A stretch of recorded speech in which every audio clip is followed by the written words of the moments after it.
Om Yo Brahmanan Virati Purvam Yo Vai Vedanscha Rahino Hitasmai Tan Hadeva Atma Buddhi Prakasha Mumokshurvai Shardamham Prapaje Om Shantihi Shantihi Shantihi.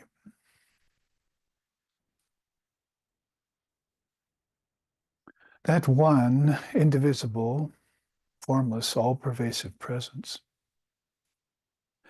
out of which sprang the divine Trinity, Brahma, Vishnu, and Shiva, at the beginning of a cosmic cycle, and who transmitted the Upanishads to Lord Brahma.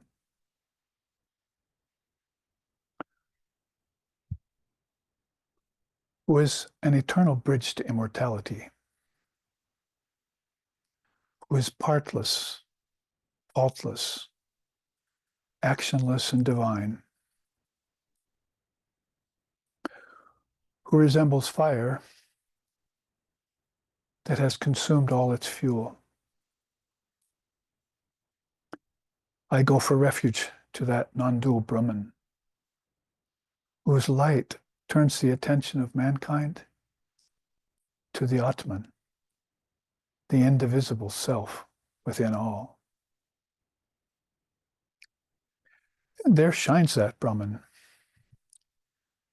May that Brahman protect us, may Brahman sustain us, and may Brahman illumine our thinking consciousness. Free us from fault-finding and imperfections, and reveal to us the essence of the scriptures. Om, peace, peace, peace. May peace be unto us, and may peace be unto all. Om, Hari Om, Hari Om, Hari Om Tat Sat.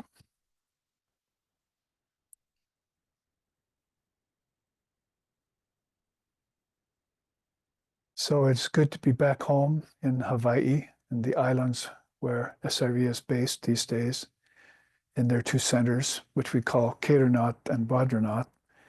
And we are here now in the classroom.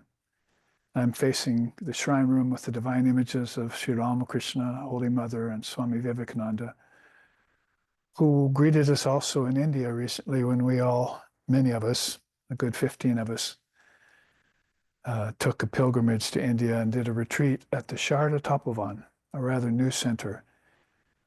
And up in the hills of the Himalayas, about 6,000 feet, with a view of some of the snow caps behind it. And Sharda Tapovan, well named, as we did some strong austerity there, we had teachings called A Week with the Word. So the word, that word Om, as we know, spelled A-U-M, philosophically speaking, was inspected and scrutinized very deeply in 7 new charts, the kind of which you always see me surrounded by in my work in SRV these days. And some other accompanying charts that have been old war horses that are in the footfalls of the Indian rishis and before,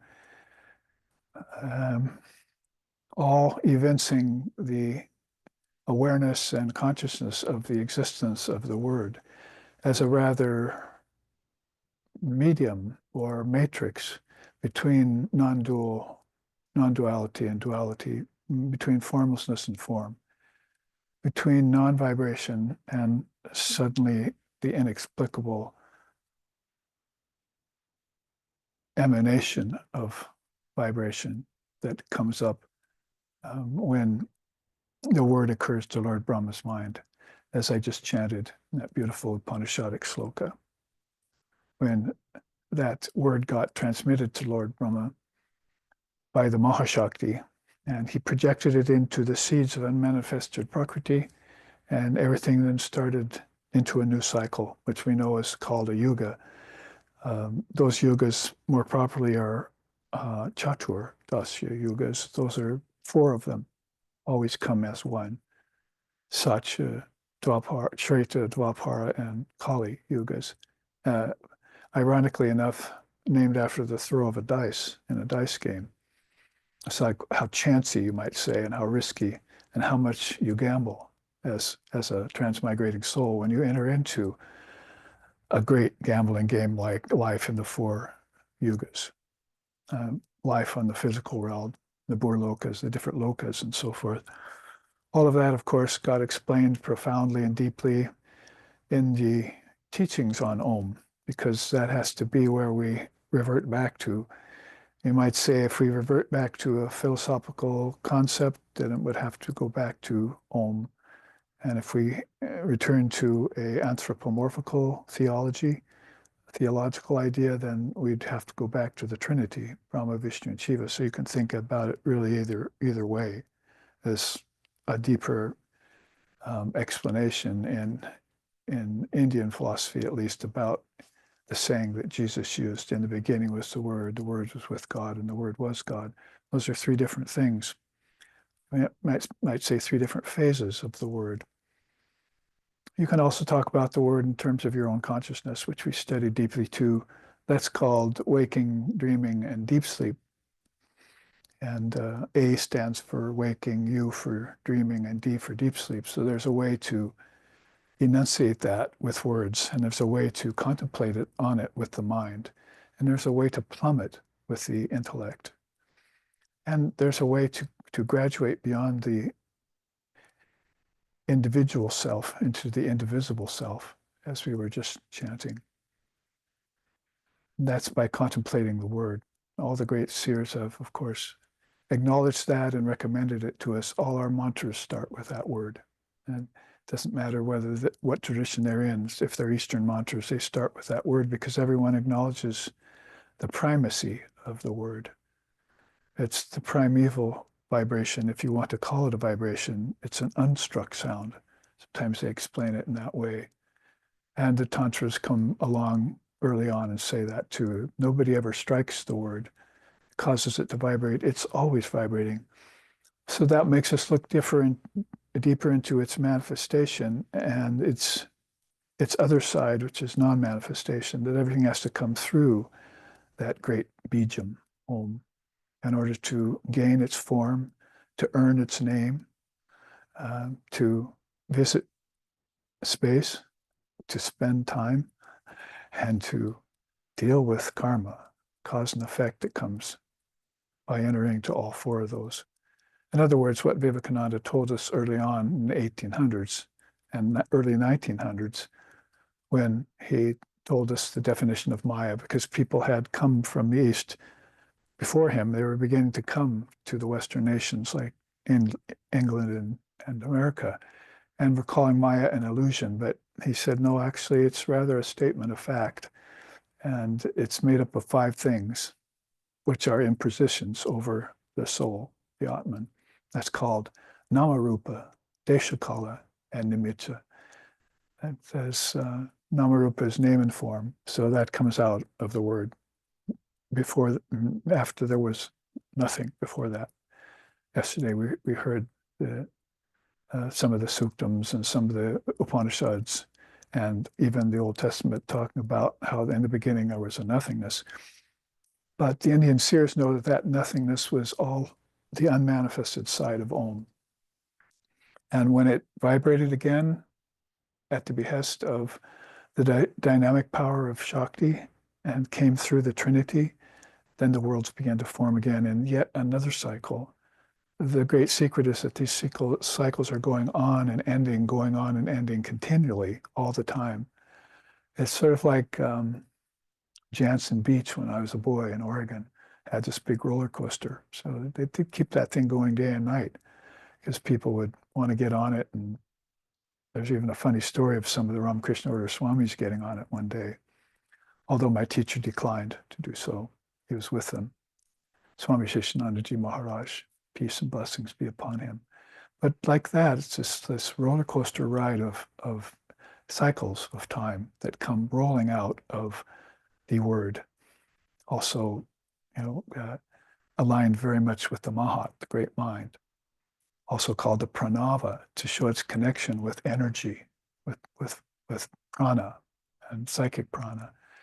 So many vast and deep teachings to sit and contemplate on, the kind which would just loft the mind into higher thought and then make it forget all about what's around it in samadhi. And then maybe develop a little bit of ability to keep your mind at a lower plane when samadhi comes with such great teachings, like Sri Ramakrishna did, for instance. Can go into that state, but like an Ishvara Koti, come out again, gather the mind up and speak what you saw at the level of Om.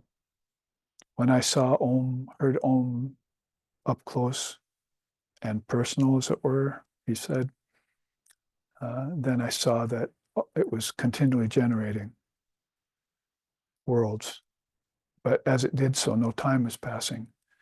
You say that's not possible, but it's possible when you accept the fact that the witness is beyond time. It can see things happening in time, but it itself is beyond time. So it's watching everything go on in a timeless moment. And guess what? That's how our great teachers live, in a timeless moment.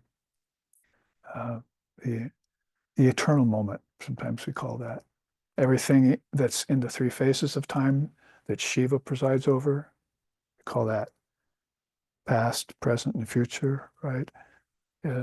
Is all viewed from that standpoint that Sri Ramakrishna had his first darshan with Om, at least in this last lifetime, from a timeless moment. He also said that he had to go a long way beyond that to get to formless Brahman.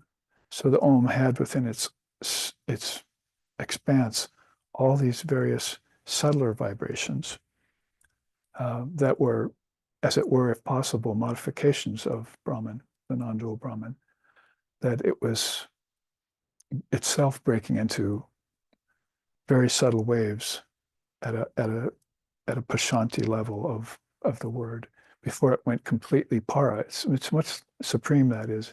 It's much like beings going into samadhi. If you watch Ramakrishna, which we had the great grace to do in this recent time, have an avatar come in the Kali Yuga. That's one of its most precious offerings. Then you'd see him disappear and his eyes roll up, and you wait around for a while for him to come back to a normal state of consciousness that is normal to him, which is all already high-minded and beyond what most people can comprehend. But that's the withdrawing of consciousness with form. And amazingly so, we do that every night in deep sleep too. We see our waking state just before we maybe, if we're conscious, review our day, what our day was like. Like return everything that happened to you the day, dissolve it back into the mind, like Shankara, the Avadhut, and others tell you to do. And then after that, you see waking disappear into dreaming. And now you're dreaming about many of the same things, only in random order, and probably outside of the constrictions of time in dream. It's all stretched wide, but you're seeing those very same things in the dreaming state, called svapna in Sanskrit. And then all of a sudden, everything's gone, and you don't know where you are, who you are, what happened, if it's ever coming back again. The ego that was detecting that from the states of waking and dreaming has been absorbed back into consciousness. And then it comes springing back forth again, sometimes straight into waking, and sometimes it comes back through dreaming to waking. These are the kinds of things that you do to examine your consciousness when you're a meditator. You know how Zen puts that. I've said it so many times. The Eskimo has to examine snow conditions in order to be able to survive in such an extreme climate. Well, in the extreme climate of high spirituality, the kind of which Ramakrishna visited so often and epitomized, also had to examine the changes that happened to it as it dissolved and as it came back and coagulated again. Like a sugar cube in tea. It breaks into 4 chunks and 2 chunks, 2 chunks and 4 chunks, basically then to granules, and finally it's all dissolved in the hot liquid. Sweetens everything. And then how do you bring it back? Oh, tie a string to a pencil and put it in there overnight and watch the sugar get sucked up in the string and turn into crystals. We used to teach that to the children in SRV in the early days, how to bring the mind back from a higher state. If you saw and were more conscious of your deep sleep state, then maybe you'd bring some of that back with you, like the knowledge of seeds. Seeds are so important to this physical use. Everything comes from seeds, basically. And then, at the deeper level, everything comes from seed thoughts. There has to be a big thought before there's a big bang. So basically, the seers know that that next level is in the mind. The next world is in the mind. And that's where heaven is. The kingdom of heaven is within you, is how you put that. And then when everything goes formless, can you stay aware of the fact? Can you remember formlessness when you come back to waking? Not usually for most people. So then you could see then what a challenge and what a difficulty it is for beings to gather their mind back from samadhi, which is beyond deep sleep. That's called turiya, the fourth state. Well, these kinds of beings have, and to segue into class proper, these kinds of beings have answered all the questions in relativity. So they don't have anything nagging at their minds when they put their concentration on Brahman. Like I just chanted, I go for refuge to that Brahman.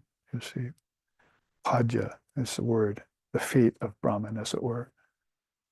Yo Brahmanan vidadati purvam, yo vai vejamscha prahino hitasmai, tanhadeva atma buddhi prakasha, the prakasha, all the akashas and everything. I go through all of that to the feet of Brahman and take refuge there. So, and when I do that, then of course I leave everything else outside. Sri Ramakrishna said that too. I have to, when you go to Brahman, you have to leave the senses outside. The beautiful song I could sing about that actually. Oh, come with me, O mind, and to the chamber of the Divine Mother, and let's have communion with her. Oh, what are you doing? Are you trying to bring your five senses with you? Sorry, they're not allowed. You see, you must leave tasting, touching, hearing, seeing, and smelling as you know them outside the gate and just come on your own, stripped of all those, in order to have darshan with the Divine Mother. So songs have been written about such high states, as if to take them out of the abstruse scriptures of philosophy and put them into a deep context that's got more heart to it than most people like. So answering all these questions then has happened to them, and we have on record a 40-question Upanishad. We've looked into it 3 times now. And this will be the 4th class, and then next week will be the final and 5th class. It's basically nicknamed 40 well-answered questions. It's called the Niralamba Upanishad. Niralamba means free of supports for its own existence. That is, it exists without supports. It's the only thing we can conceive of that does. Even time has a support. The great mind has a support. Om has a support. So the only thing that's supportless, you call it originless, would be that non-dual Brahman.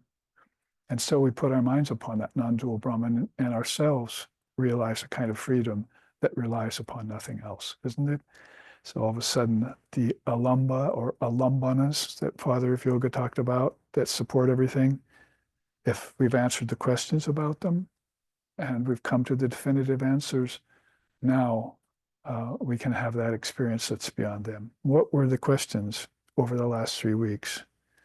He says, that the Rishi here says, I shall raise and answer all questions that must be done for liquidating all of the karmas and misfortunes that happen to people here in the realm of ignorance. Talk about putting your best foot forward and awaking people up to their predicament in Maya, name, form, time, space, causality. That's going on all around them, and they're not awake to it. They're also not awake to leaving it in deep sleep. There are a lot of things you have to awaken up to when you become dedicated to Vedanta. Veda, Anta. Vedas, there are 4 of them. Anta, the end of them, there are 108 of those. Upanishads, they're called. So I shall raise and answer those questions. So let me review it for you. I won't even stop to comment. Who is God? What is Brahman? Actually, I have to stop there. No. It's interesting that a distinction is made between Brahman and God, and I've already answered that. Look to your earlier classes. Who is the living being? What is Prakriti? Who is the Supreme Self? Who is Brahma? Who is Vishnu? Who is Rudra? Who is Indra? And who is the god of death? I remember going through the chart last class about death. That's the first 10 questions. Then who is the sun? Who is the moon? Who are the gods? Who are the demons? Who are the evil spirits? Who are men and women? Who are animals? And so forth.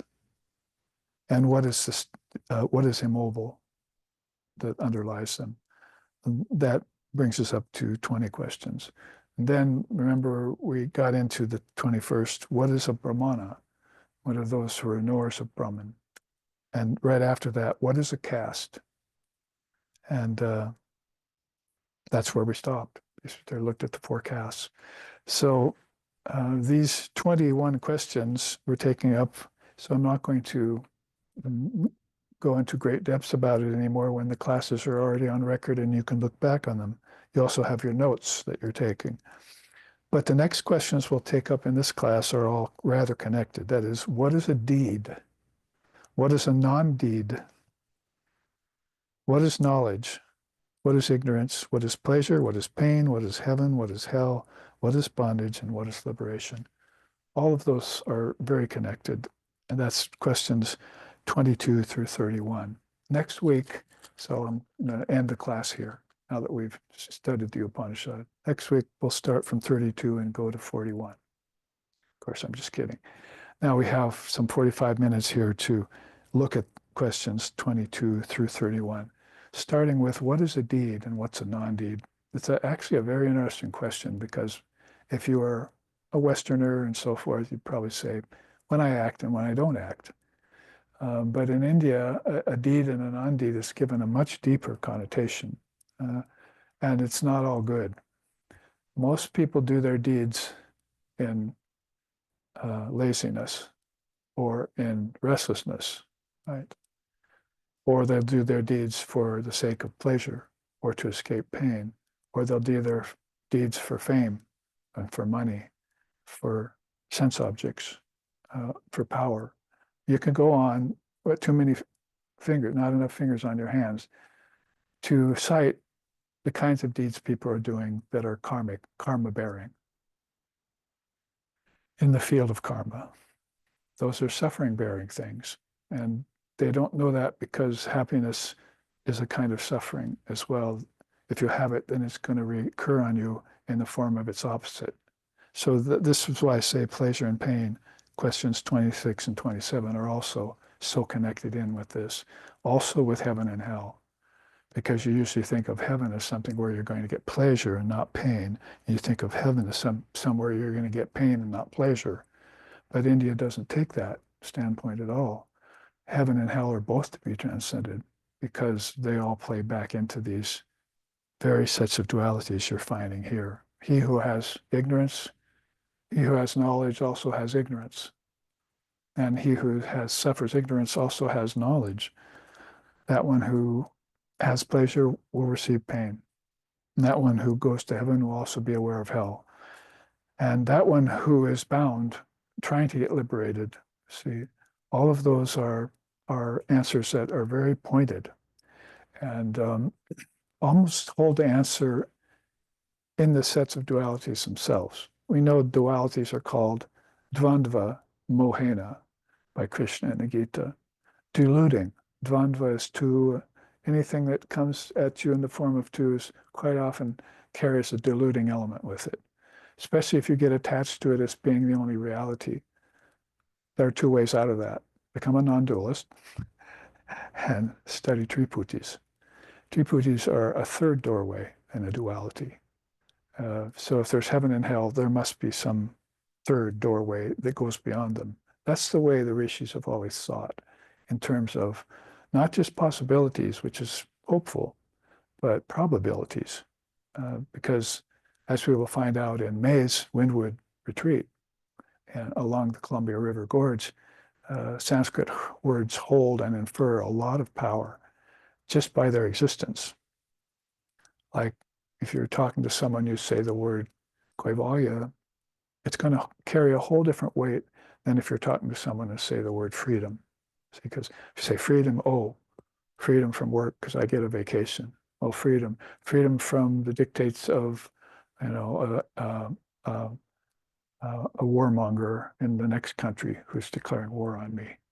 You see, or freedom from this body and its suffering so I can go to heaven. So all sorts of thoughts of freedom enter a person's mind when the word is spoken, but not when the word Kaivalya is spoken.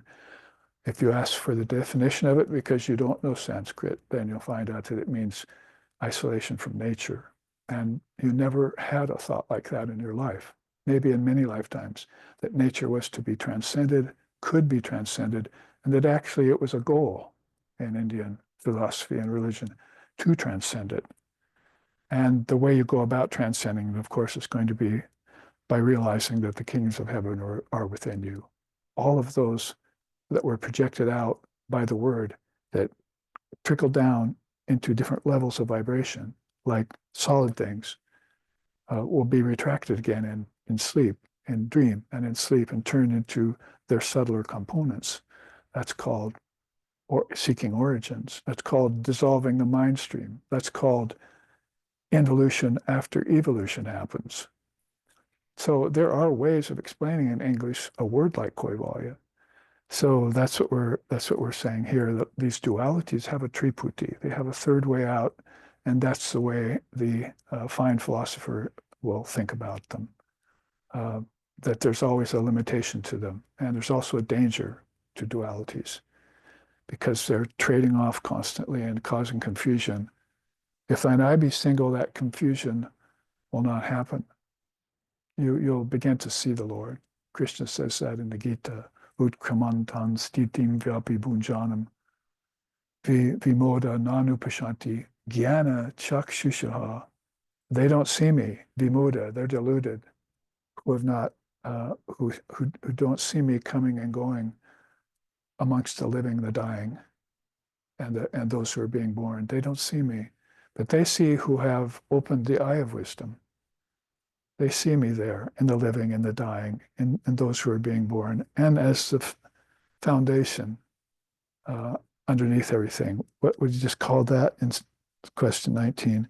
That which is immobile, that which is a substratum, that which even Meister Eckhart tried to get the Christian folk to understand is the ground of all existence. It's formless. And you'd have to get beyond the producer of names and forms to have it, wouldn't you? That's Kaivalya. There is a way beyond nature. And I came out through nature, so I must go back in and be done with nature. That's got so many words to it in Sanskrit: moksha, mukti, kaivalya, so forth.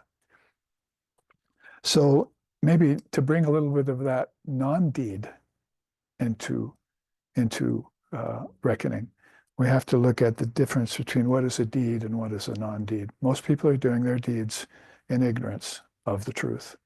They're doing their deeds for gain, power, pleasure, so forth. And also the mode in which they're doing them is tainted.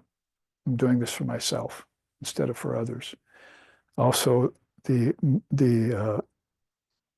energy in which they actually do an act is also a problem. Tamas, Krishna says in the Gita, you do that act out when you're depressed one day, then what do you expect that the result from doing an act with a mind in depression is going to come back dark?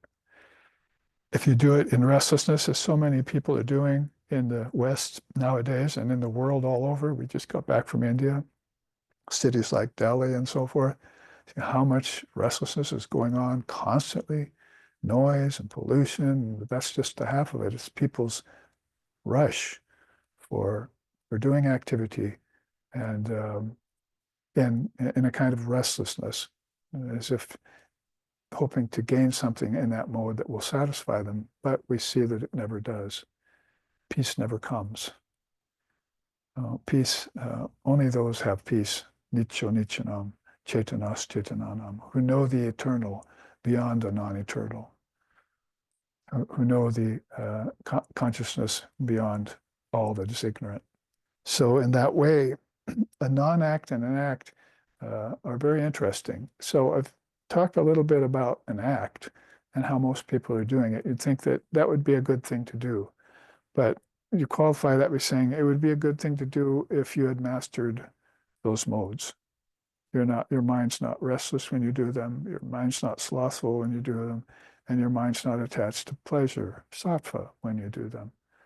So all the wise ones have told, get your three gunas controlled, master them, become trigunatita, go beyond them, and then do your actions selflessly and for the good of others. It'll naturally follow that will happen to you when you become aware of the gunas and then control them. Some examples of that, we could look at our first chart for that, because we have to come to understand then what a non-act is. A non-act is something that it's not stripped of the actual action of the body or the hands or the eyes or the feet or the tongues or the mind, but it's something that you do outside of the restrictions of the gunas. It doesn't accrue a karma, so it can't be called an act. It has to be called inaction. And so in the Gita, Krishna says, those who know that inaction is in action and action is in inaction, they truly know. They know about karma. So they're very careful with their actions. You must have seen them. You must have read about them. Being very careful about what they do, what they say, what they think. Thought, word, and deed are very important in the process. They have to be controlled, not just from the standpoint of non-attachment, but from the standpoint of yogic balance. So here are some of the things that you could say that would lead a person from misapprehension of what action is to a higher understanding of how to act. So we don't even have to really look at the chart that much. I'll read them for you. First of all, you'd say, cite Shankara's disciples' quote here: repeated births, repeated deaths, repeated occupation of various wombs. This transmigratory process is difficult indeed to cross, he says. Therefore, the wise ones declare, save me, save me, save me, to the august destroyer of demons. They're praying to Lord Shiva at that time to destroy all the demons in their mind. So automatically they're talking about a transmigratory attachment. So that's what this chart has been titled. How to get off the wheel of birth and death, how to get beyond the wheel of time, how to get kaivalya, free of nature. You can put that in many different ways, in English, that is. But you would have to begin to transform your acts into non-acts. Everything you do then has to be done free of those gunas or free of those modes of nature. And you have to know it to be free and reap the fruits of that. So might want to destroy the habit of brooding. That's tamas, right? You might seek peace of mind first and foremost. Continue to study revealed scriptures, as we're doing here today, and maintain relations with the holy. Those are 4 things. And these are, of course, for people who are not necessarily of a monastic leaning, like Shankara's disciple here, Nityananda Acharya. He's obviously a monk, because what he's talking about these things, he wants off the wheel of repeated births and deaths. He wants to get free of the transmigratory process, so his whole life is towards that. Others' life are for having offspring. So desist from that. Don't have children anymore. Only procreate consciously. That is, if you do have children, do it in sattva or higher. Do it with a higher aim in mind. That is, these souls that you're giving birth to are also bound into the wheel of time. If you give them birth, it's their opportunity to get off the wheel of time. And so that's what India and Tibet and other countries have been doing with their children more and more. Even in the dark age like this age called the Kali Yuga, as they're beginning to introduce them to the Dharmic teachings again, which have been forgotten for so long. Unfortunately, America has never had them. Not until Vivekananda came in 1893. Then all of a sudden the Vedanta is on the scene. A higher yoga than body yoga came, and Tantra came in the form of worship of the gods and goddesses. All of a sudden we got transplanted here by a very powerful soul, by a Nityasiddha, a perfected soul, all these modes and methods by which to get free. And we are a country of householders. We're the monks, you see. So basically, raise youth into spiritual awareness and focus young minds on their past lifetimes. Patanjali says about aparigraha. You have to practice non-receiving of gifts and goods. Teach your children that. Say, oh, I want lots of gifts at Christmas from Santa Claus or something, or I want all these good things I can enjoy that my chum next door, his parents are giving him all these toys, guns, plastic things, and weird things that we got at Christmas when we were growing up that spoke of military society and other things. Wean them off of that because they'll immediately forget their past lifetime. It's like forgetting your way home. I mean, even in our fairy tales, Red Riding Hood goes out of the house and she has to mark her path so she can get back home. So that's how you mark your path as a spiritual aspirant. If you're born with dharmic parents, they'll remind you that you're going through a succession of births and you're trying to get free, koivalya, from nature, from karma, from samskaras, from suffering, from ignorance, from attachment. I've run out of breath calling up all the words that people are obsessed with and attached to in this country, this day and time. So yeah, just desist from having offspring. You're going to have to go against the grain and say, well, don't you have any children? No, we decided not to. If we do have them, we're going to make sure and raise them in the Dharma. And if they're raised in the Dharma, they'll know about their past lifetimes. There'll be a whole different cut of soul than you'll see. See here.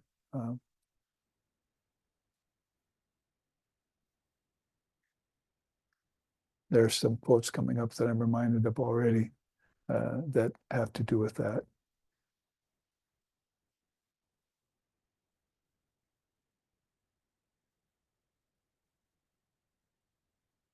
Yeah, there it is. By combining some of the active and heroic elements of the West with the calm virtues of the East, there will come a type of man far superior to any that have ever been in this world. This religion should be preached in Europe and America. Modern science there has undermined the basis of religions like Christianity. Over and above that, luxury is about to destroy the very religious instinct itself. That's pretty straightforward from Swami Vivekananda as he came here from India to America, to England, and saw the difference between what's called here nirvana and samsara as compared to karma and liberation, and as compared to heaven and hell and sin and salvation particularly. So just jumping ahead to something we'll look at later that accents the points here. What else can we say about non-action and action? Because these are things that are qualifying you to actually live a life of inaction. As strange as that seems, you can act, do so many acts, and they can all be free of karma, like Swamiji did, for instance. He said once, I don't remember anything I ever did for myself. everything I did since I was born was done for others. So you can prepare the mind in such a way that you're just totally selfless, like his great guru, Sri Ramakrishna was, just free of ego and self, and not desirous of anything except Brahman. You can set your mind up that way to be so open, and then in the next lifetime, there you are with that same quote on your lips. I don't remember doing anything for myself. I do everything for others. It's a strange idea to them that they would do something for the self. See, yeah, you see them going to a dinner feast, helping everyone sit down first, everyone else running for the best seats. You know, those are the kind of people, Sri Ramakrishna said, that you see are selfless and they want the best for others. And they're willing to sacrifice everything they have for them. Further, select only a dharmic mate. And these are simple sayings. They're a little bit shocking. They're a little bit against the grain of what we accept. But all you have to do is look at the divorce rate and look at the lack of love between men and women and all sorts of things that are going on. Dissatisfaction with husband and wife, gender confusion. I mean, you name it, everything is coming about because you didn't just wait long enough to perfect yourself and then go find a mate who is heading for that perfection. Pativrata style means getting on the same wheel with a freedom-seeking soul and go to the goal with that soul. So only accept a dharmic mate. If a person comes up, I love you, will you be mine? Are you dharmic? Are you religious? No, goodbye. I mean, it's that simple. You save yourself so much karma, so much suffering, and so many lifetimes of wrong thinking. So you have to be that sure of yourself and certain of something like the Dharma. In the West, basically, the highest aim is ethics and morality and heaven. But as we'll see as we go along here, the higher aim in India is freedom from all form and all name. And basically, the one relationship you want is with the real, with Brahman, with Ishvara. And your dharmic mate is going to help you attain that. It says that here. Tread the spiritual path together.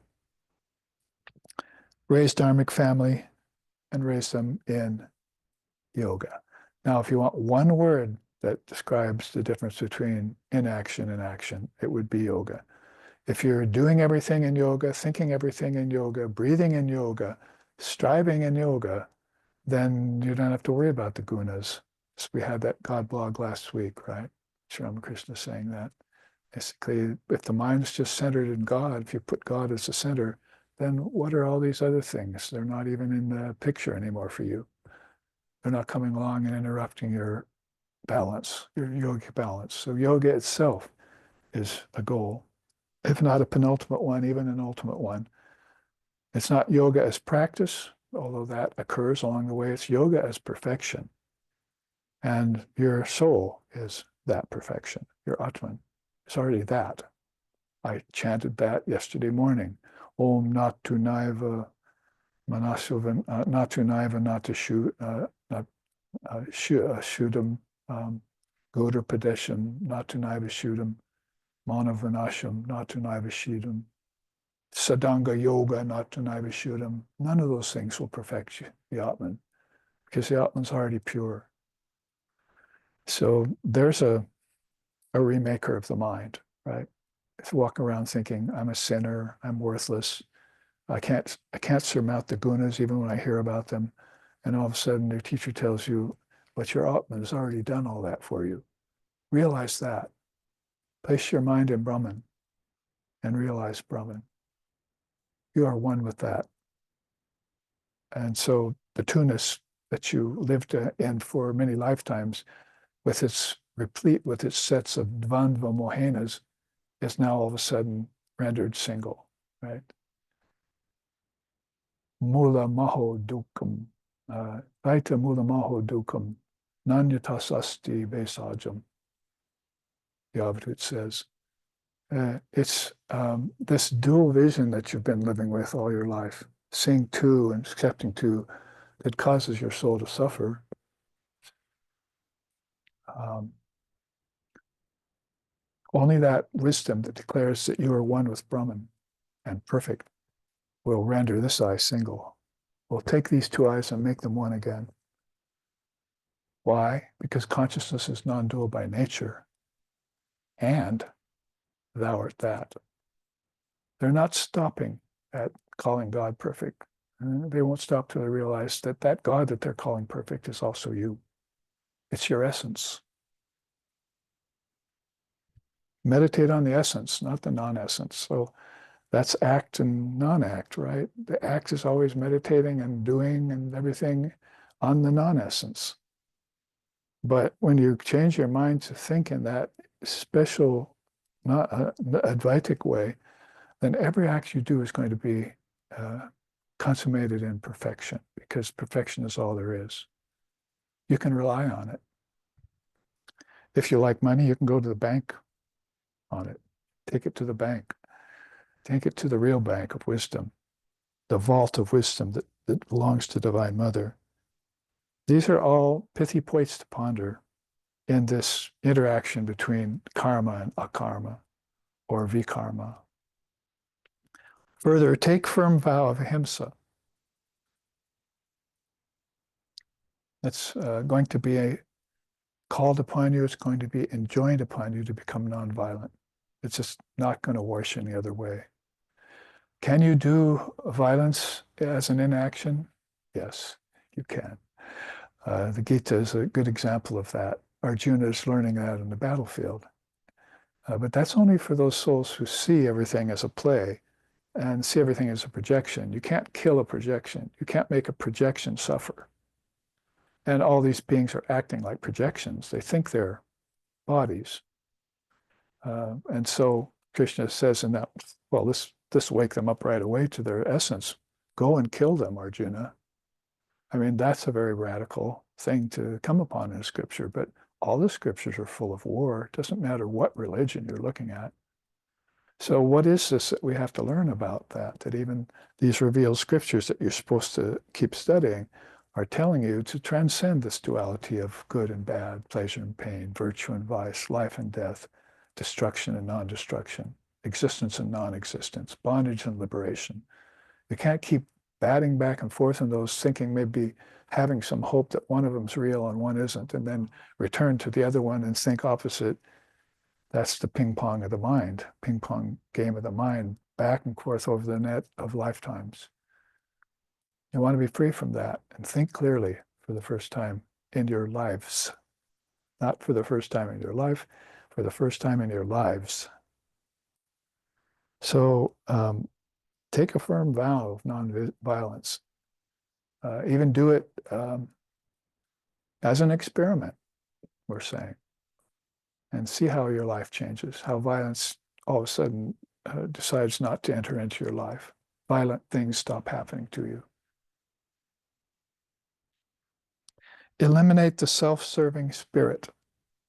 See, beautiful statement from Swami Vivekananda in his beautiful hymn, Achandala. Let's see. We've gone beyond the self-serving spirit, which is the mother of all dissension. Direct quote in English from him. The monks of the Ramakrishna order, we are the children of Sri Ramakrishna. We have gone beyond the self-serving spirit that is the mother of all dissension. How about that for a beautiful statement? And in a song, see, sung. So that self-serving spirit, if you see that gone in a person, that person is free of action. And that person is invested now with the secret of inaction. They can act inside of inaction. You see? That's why people don't understand that in the Gita. Those who see that inaction is inaction and inaction is inaction just muddles their thinking. But having so clearly explained now, you can see how that kind of act that is a non-act is inaction, because you're looking around for the karma to come back on you, and there is none. You're free of it for the first time. Engage only in nonviolent activities. And then transcend duality, the duality of winning and losing, for instance. Whole cities get in an uproar around Super Bowls and soccer games and sports and various things, uh, not just between countries, but cities, not just between states. But everyone's in this big battle to win and to not lose, and turns them into crazy brutes in stands, in huge filled coliseums full of people like the Romans used to be, only with this little game going on in front of them. If men would get over their preoccupation with balls, then maybe we'd have some higher leaning. You know, competition is not a bad thing overall. It can lead to some higher things, but basically you're going to have to get over your preoccupation with games and wake up to the truth. Finally, utilize wealth for a dharmic family. So you can see how each one of these groups of four on this chart, which is telling us about what people get attached to in the transmigratory process by way of actions, can be transformed into inaction, non-action. You can be free of the karma for things that you do, think, and say. So in terms of this fourfold one, utilize wealth for a dharmic family, straight from the mouth of Sri Ramakrishna Paramahamsa, and give generously to spiritual causes. Keep focus on God, not on the world. So if you put your attention on God morning, noon, and night, and while you sleep, by saying the holy names, doing the japa of the mantra you're given, studying the scriptures which talk about God, so forth and so on, then you'll see a great transformation of mind. Transformation, as far as it goes, is not true. But if there is any transformation that's beneficial, it's of the mind. We want to change that low thinking mind to a higher thinking mind. And then when you have this wealth in hand, help the poor and the destitute. For you see in this chart here, the old half circle here, which is going to come around. Birth, growth, disease, old age, decay, and death are the six transformations. Sadormi in Vedanta, or the billows, six billows in Buddhism. If you put hunger and thirst there too, then you've got this constant cycle that you're up against. Those are the things that are the hair in your food. See, they're the fly in your ointment.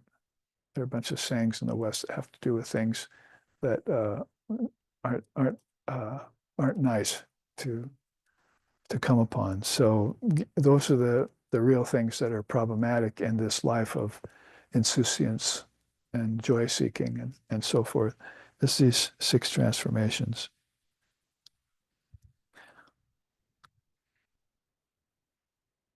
So Shankara comes back and echoes the sentiments of his disciples, saying, become released soon from the transmigratory process by the grace of your guru. Your spiritual disciplines and the presence of the deity who resides within your own heart. So these three things can help you. See that above the three stages of transmigration. Basically, get the grace of your guru, do your spiritual disciplines according to that advice, and listen to the presence of the deity that resides in your own heart. The deity, in this case, in the ultimate sense, is the Atman. And in the penultimate sense would be Ishvara, whom you're calling on with all your heart, all your mind, and all your soul. This is a way of telling us about action and non-action. We can also look at it in terms of Shankara's own verses.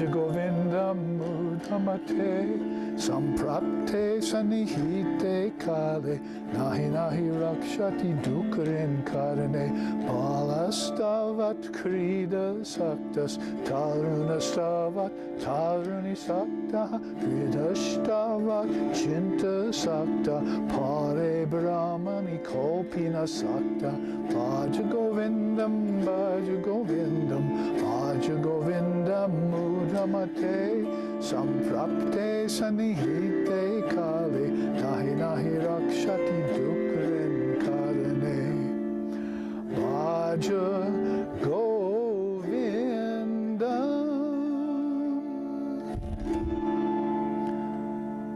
As he says so beautifully, even in song, it's all on this chart.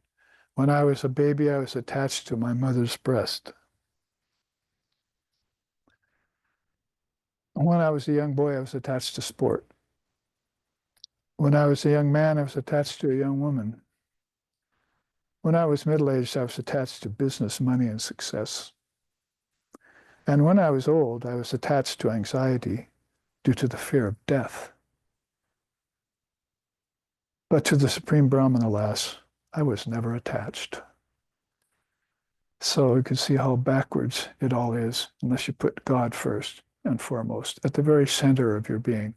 Then you could say having a family would be dharmic. Then you would say that your life would be free of fear and violence. Then you could say that the habits of the gunas, like brooding and so forth, would never enter into your mind. Then you could say that all wealth would be vindicated and used in the right purposes. So that's basically how you put together in India an explique of how it's much different. Karma, people that do many actions, there's a much better way of doing karma called akarma that will not produce any negative results when you do act, when you seem to act. Remember, I just chanted right at the beginning of this, that Brahman that I go to for refuge is pure and perfect, formless, actionless, and divine. So you see those beings that revere Brahman, realize Brahman, then they also are free of action. They are doing things all the time for the good of others and themselves not suffering the effects. If they do suffer them, like in the case of an avatar, he's a different case. He's taking on karmas by the thousands and millions when he lives. If we had known what a huge pit for ridding ourselves of karma as Sri Ramakrishna was, I would have committed many more of those acts. I wouldn't have worried about committing such heinous acts. That's what Girish Ghosh said about Sri Ramakrishna Paramahamsa. He came to realize that that was the avatar, and the cancer of the throat, or the poisoned food of the Buddha, or the crucifixion of the Christ, or however you want to look at all the different great avatars that have come, is a freeing of multitudes of people from this self-same transmigratory process, waking them up to the fact that there not only is a possibility for Kaivalya, freedom from nature and form, but it's actually the goal of human existence, to get free of those things. Let's go on, because I think that was the way in which, in the short time we're allowed, I wanted to answer these two questions: is what is a deed and what is a non-deed? I think it brings it into closer inspection and clarification than pulling up all the karma charts from Krishna and from Ram and the Gita and the Ramayana. We've done that. We often do that once or twice every couple of years. And I could have gone that direction. But I think this really puts it more in the hands of the thinking aspirant as to what's the difference between something that can accrue karma and what can neutralize karma, even when one continues to act, but act in a completely different mind frame. That's very, very, very much apropos to the Advaita Vedanta teachings of our tradition.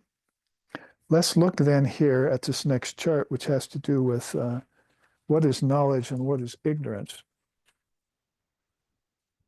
Because it, as I said, is very much connected to transmigration again.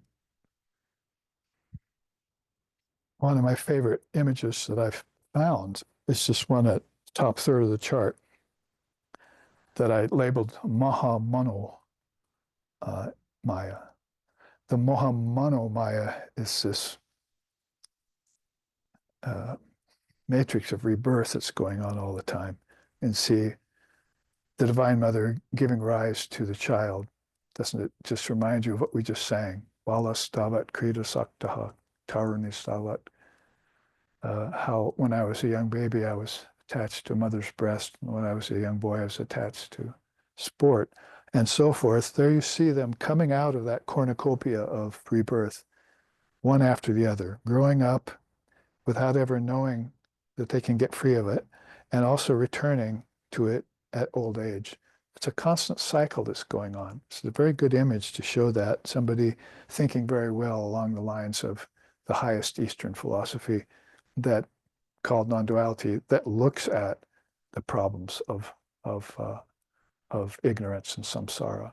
So, like I said, one of the ways of getting up beyond it is so that you can be the witness and look at it and report it to others, rather than just say, "Oh, I want out of that." You see, so some souls would see that it's a wheel of birth and death and time that they want off of and get off of it, but they wouldn't have any other compassion, for those beings who are still circulating all the time. It's hard to blame them, because when you go down into the wheel of time and try and save people from it, they don't want to be saved. They're already conditioned to the fact that pleasure and pain is the goal of life. That is, pleasure is, and pain comes, and so they're going to take it in stride. Pain isn't something that usually drives them away from such a lifetime of ignorance. Suffering does draw one closer to God in the case of sensitive souls who see that there's something amiss, with seeking pleasure only and receiving pain in return. So that image is a very good one. You can see also other beings are on the transmigratory loop, but they're below the humans, animals and so forth, reptiles and fish. These are also coming up and out of seeds in Prakriti, in the great mind. So all of this is on the cycle in nature called Prakriti in India.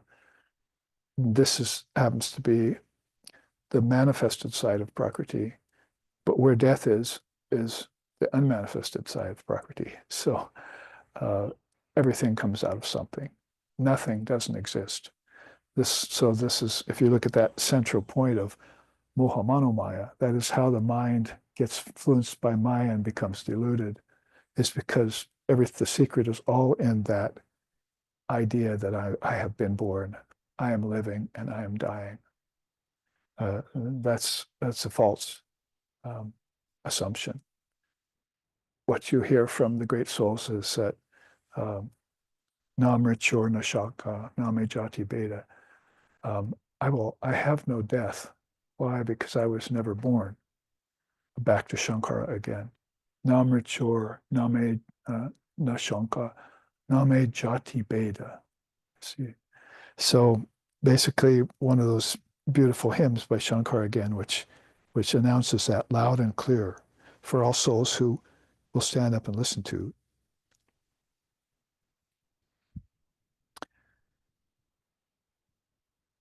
In between that top image and this bottom image, we have another beautiful quote by Swami Vivekananda. You are never in Maya. It is Maya that is in you. So be done with it. That's basically because something that's not real cannot exist.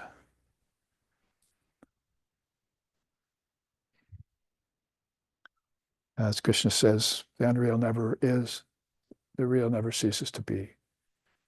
And the truth about both has been known by the seers. So Vivekananda is one of those great souls who wants to proclaim that if you're walking around thinking, oh, I'm bound by Maya, he'll come forth and tell you, You're never in Maya. Maya's in you. You're allowing it to be there. Or he'll come forth and you'll tell him, oh, I've got so many karmas, I can't be like you. I've got so many lifetimes left to live before I get free. It's like the Hindus would tell him when he was in the body. He'd say, blast your karma. You're thinking wrong, basically. Think I'm free right now. I'm free right now. And just imagine how freedom will come looking for you and chase you down, like the hound of heaven. God will come looking for you if you take that different stance. The mind is everything, my child, Holy Mother said. So you're taking a wrong stance. What's that called in Buddhism? In the Eightfold Noble Path. Yeah, some real drishti, wrong orientation. What's it called in the 8 limbs of yoga amongst the 9 obstacles to yoga? Bhranti darshana, false thinking. So you can put these 8 limbs of yoga straight across the board with the Eightfold Noble Truth, the Eightfold Path. I have done that in a chart and shown how Buddha is just, of course, an Indian seer, and how Patanjali and he were thinking exactly alike at different periods of time, and bringing forth the Dharmic teachings of India for all to awaken through. So this chart is based in this idea, what is knowledge and what is ignorance we're talking about right now. Basically, we can look at this chart tells us to awaken spiritually and to be aware of our true nature. What's going to happen in order to do that? You have to apprehend nature accordingly. So the soul is misapprehending nature when it looks at it. It's involving itself in it. It's tying itself in it like a silkworm in a cocoon. And but of course, the silkworm also has the ability to cut free if it will just do so. So the misapprehension that the soul falls under is these points here. It mistakes nature as a separate entity. It desires to possess it and unites with it. It loses a sense of higher self by misidentifying with nature. It falsely perceives itself as a changing entity when it's an unchanging reality. It accepts birth and death as real attributes, as we were just talking about in the image above. Is content with happiness and suffering, as I mentioned just a few minutes ago. I'll put up with the suffering because I'm got to get this happiness. And it imagines its birth and death in nature repeatedly. It's pretty much labeling it right there that when you select a body from parents and you become united, the egg becomes united with the sperm and the ovum, basically you become a body. You're fully focused on that act. Talk about misguided act. Of course, if it's a conscious birth, it's not. You're choosing dharmic parents, you're being born to help others, so forth and so on. But those millions and millions of minds that aren't having conscious births, what about them? Those millions and billions of souls that are suffering so horribly and are going through all the problems with everything that happens in nature, everything that happens in the realm of disease, everything that happens in the realm of society, politics, military, everything that happens in the realm of upbringing, Western upbringing. What about those souls who are never getting that satisfaction and who are suffering endlessly as a result? How much happiness are they getting? How fulfilled are they becoming through this lifetime? Through this, quote Vivekananda, gray little study of a life, unquote. It's a gray little study of a real life, which is eternal life, according to Jesus. So I went through those in a fell swoop. But those are things to think about that define or answer this question in part, what is ignorance? I mean, there's a lot of things that are ignorant, that we're ignorant of. We don't know half of what Einstein knew scientifically and so forth and so on. But if you want to define ignorance as something that's keeping you from realizing your true nature and becoming eternally happy, try these on for size and contemplate them and rectify them. How would you do that? By remembering that you're inseparable from God. Even when you yourself said, I'm going to take a separate existence, as it were, the Divine Mother laughed and said, okay, go ahead, try it on, give it the good old college try and see if you can separate yourself out from Brahman. And somewhere along the way, you find out nature's insentient, it won't fulfill you, and you turn toward divine reality. And that's called returning to your true source or your true essence. That's called non-separation. That's a nice word because separation never occurs. The unreal never is. The real never ceases to be. Brahman Satya Jagad Mithya. Brahman is real, the world isn't. So many ways, from all sides, these great seers are trying to tell you this by throwing these beautiful, profound statements at your mind. When you're awakened, they'll just, as Sri Ramakrishna said, you could try and hammer a nail into a stone wall. It won't go. You could try and drive a sword into a crocodile's back. It won't go. He's talking about billions and billions of souls who will not listen to such high-minded sayings, will not hear the truth. Shravana, hear it, right? Manana, meditate on it. Nididhasana, realize it. Shravana, Manana, Nididhasana. Well, Shravana takes what? 45 minutes to hear since you sat here? You've been hearing nothing but truth teachings of Vedanta the whole time. But then you have to go to Manana. You have to contemplate it. How long does that take? Oh, let's see, how many years have I been at this path trying to realize my true nature after hearing my teacher transmit to me non-duality and truth, basically. So you can see then that this has to be something that you're absolutely dedicated to with your whole mind, your whole soul, your whole heart, and your whole being. And then you'll realize the truth of non-separation. It's not like, oh, I'm separate now and I have to get back together with God somehow. It's more that you're always one with God and you just have to remember it. That's the difference between the West's heaven and hell and the earth's nirvana and samsara. That's the difference between Christianity's sin and salvation and India's karma and liberation. That's the difference in the mindset of a person who is a seeker of freedom and a knower of truth. And they just can't wait to express and manifest that in this lifetime, and then come back in another lifetime and tell everyone, like the great seers do.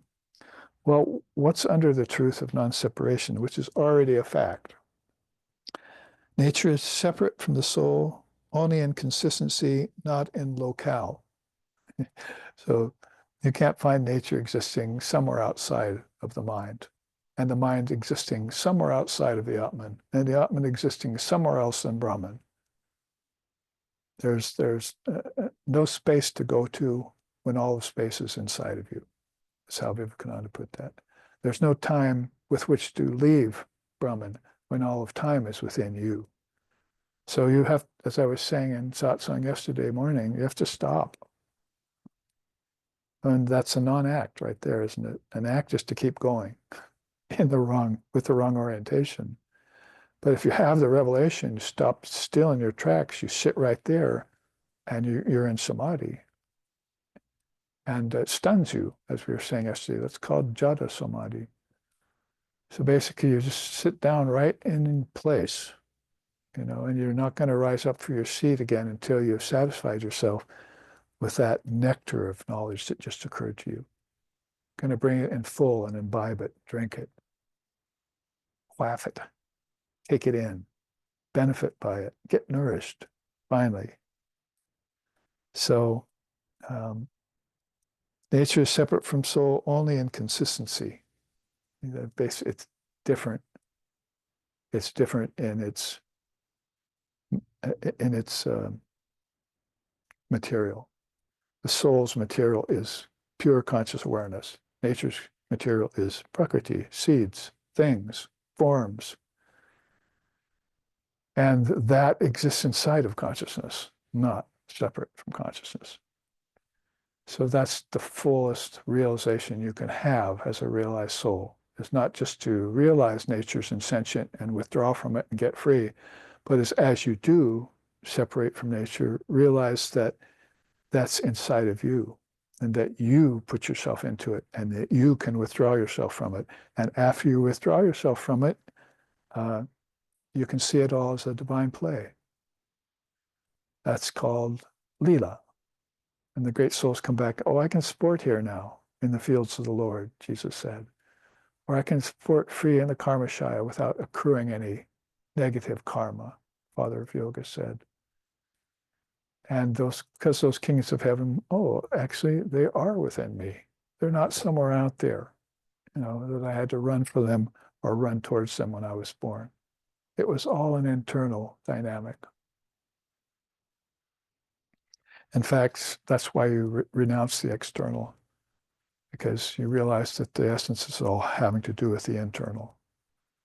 And the external is very misleading. Only the great ones can get into the external and keep their balance. Yoga. Being a projection of the combined thought power of the Mahat, the great mind, and the Antakarana, the human mind, nature is an expression of Brahman. So again, the fear that comes when you brood, and we looked at that last chart, is unfounded, and it's also of a negative result, has a negative result on you. It never gets you anywhere. But these realizations that you come upon when you hear the truths from the acharyas, from the gurus, from the spiritual souls, from the saints, seers, and avatars, and the Nityasiddhas, that's different. You realize that the whole thing is not negative at all. It's thought power. And yoga chitta vritti nirodha, I can withdraw it if I want and not produce vibrations that produce objects, that produce actions, that produce karma. I can draw the whole thing back in to where it started and cut down the vrittis. Stop, like I said, in one place. And as you do, you'll see all of nature inside of you, and then you see all of you as much faster than nature. That's the difference in consistency between Brahman and matter, right? Well, matter seems to be quite vast, and it's got so much potential for expanding all the time, but it all consists like a little tiny atom inside of one great, glorious, glowing ocean of consciousness, which is thyself.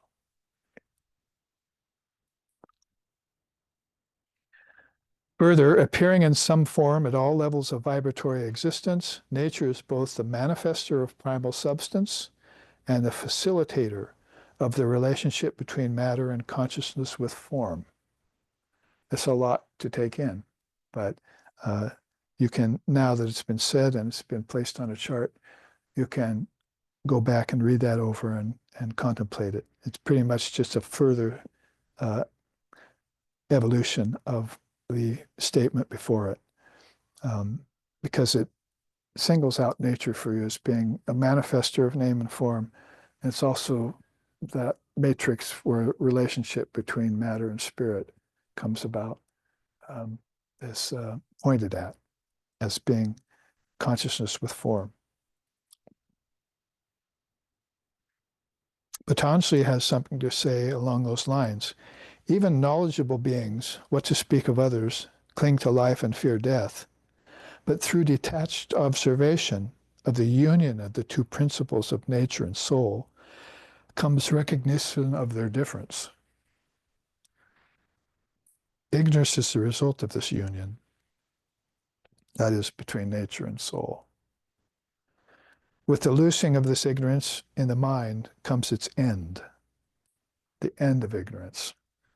And becoming fully dispossessed of it, the soul realizes its complete independence.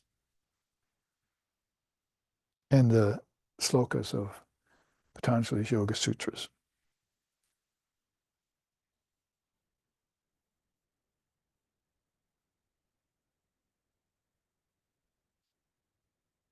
That's the mind's fascination with samsaric transmigration, which really puts a stark difference in everything between knowledge and ignorance, doesn't it? That's our questions 24 and 25. The final part of this chart I can just sing.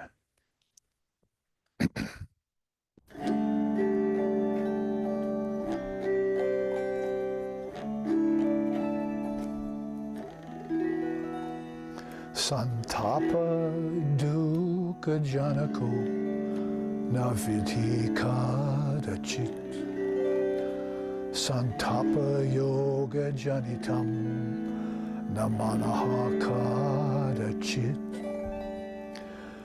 Yasmadahang takiryam nachame kadachit Ganamritam samarasam gaganopamoham Ganamritam samarasam gaganopamoham.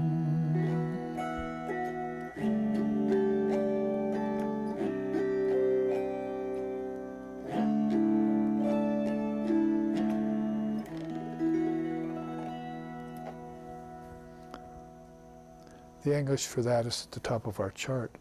The Advaita says, contemplating the dreamlike past, I found that I never owned a mental complex with which to create pleasure and pain. The onerous phantom of the ego then dissolved, and the creeper of birth and death fell off my true body. The happiness and sorrow that attends upon life does not belong to me, and suffering is the work of tamas, not my true self. For I am pure existence, wisdom, and bliss, as boundless as the sky, infinite like space. Can hardly find anyone in the whole realm, vast realm of spiritual luminaries like the Advaita to describe certain things of the nature of this Upanishad that we were just looking at. Didn't he answer everything about transmigration, about life and death, about the mind, about ignorance, and about knowledge? He might as well have just said that to answer questions 22 through 31 of the Niralamba Upanishad that we're studying here. So we could go on, but I think we've probably come very close to the limit of our time. So we can end here with a chant and pick it up on next week's final class on this Upanishad at question 30. What is bondage and what is liberation? We've already introduced that fairly well as far as transmigratory life in the body and in the physical world as compared to the freedom of the Atman. So with that introduction, we can go on and show some of the differences between views and also ekam sat vipra bahuda vadanti. That is, there is one goal, many paths leading to it. All of that to be looked forward to next week. In the meantime, study the last 4 classes so you can extract the essence to the most from this Niralamba Upanishad that's so deep and you see just waiting to be pondered by our Western mind.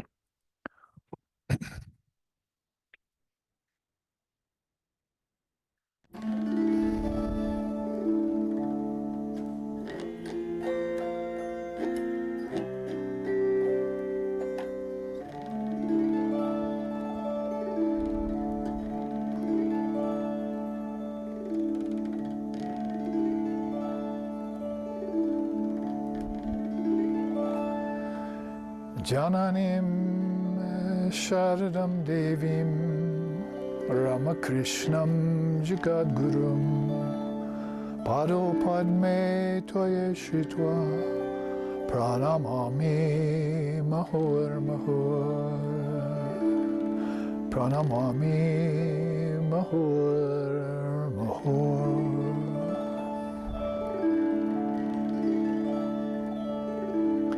Om Shanti, Shanti, Shanti.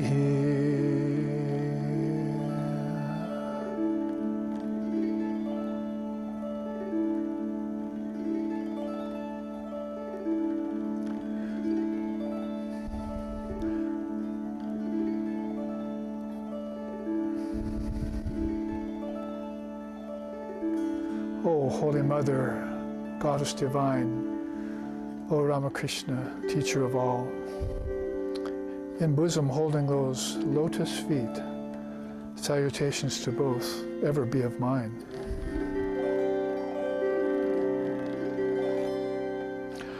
Om